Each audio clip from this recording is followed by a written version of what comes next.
राधे राधे, जय श्री कृष्णा। कैसे आप सभी? आशा करती हूँ सभी ठीक होंगे। आप सभी का हमारे लड्डू गोपाल चैनल पे स्वागत है। मैं आपकी होस्ट अनुमलिक आप सभी का स्वागत करती हूँ।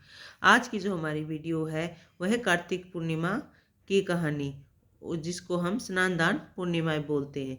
इस दिन लोग गंगा में स्नान कर कर गरीबों को दान देते हैं।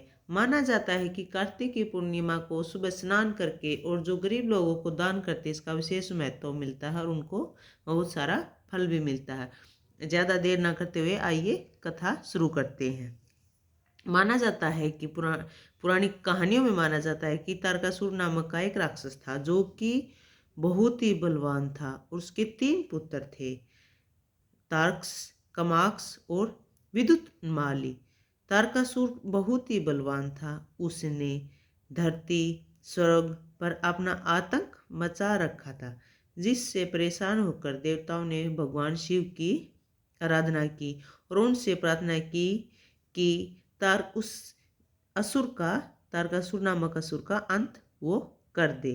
और इस बात पर भगवान शिव ने उनकी प्रार्थना स्वीकार की और तारकासुर का वध कर दिया, जिससे देवता बहुत ही खुश हुए।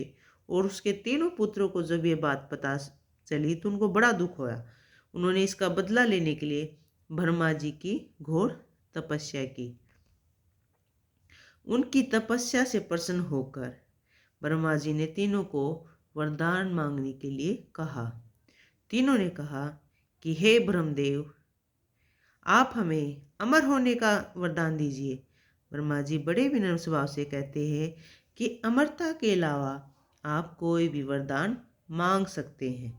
इसके बाद तीनों ने कुछ देर सोच विचार किया और फिर ब्रह्मा जी से कहा, आप तीनों को अलग अलग नगरों का निर्माण करें, जिसमें सभी बैठकर पूरी पृथ्वी और आकाश में हम घूम सकें।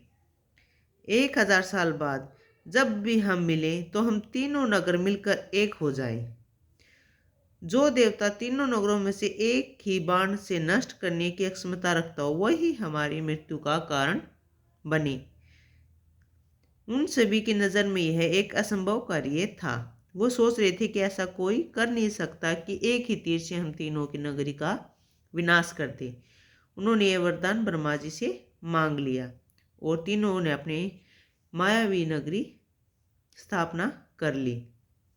तारक के लिए सोने का, कमला के लिए चांदी का और विद्युन्माली के लिए लोहे का नगर बनाया गया।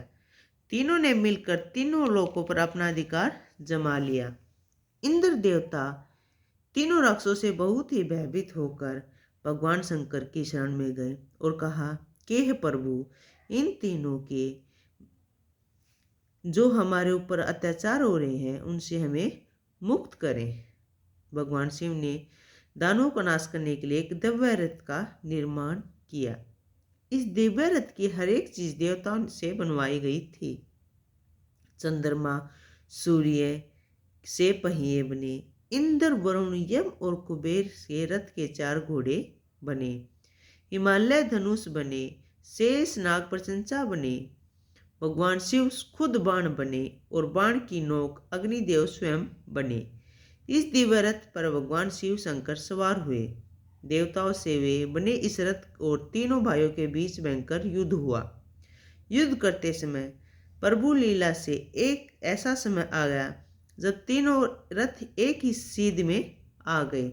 जैसे ही तीनों रथ एक सीध में आए, उसी समय भगवान शिव ने अपने बाण छोड़े और तीनों को नाश कर दिया। इसी वध के बाद भगवान शिव को त्रिपुरारी कहा जाने लगा। अगर आपको हमारी कहानी अच्छी लगी हो तो प्लीज़ हमारे चैनल को सब्सक्राइब कीजिएगा, वीडियो को लाइक कीजिएगा। आप सभी को गुरु पूर्णिमा, स्नान दान पूर्णिमा की हार्दिक शुभकामनाएं। आप सभी भी पूर्णिमा के दिन गरीबों को दान अवश्य करें। जय श्री कृष्णा, राधे राधे, हर हर महादेव।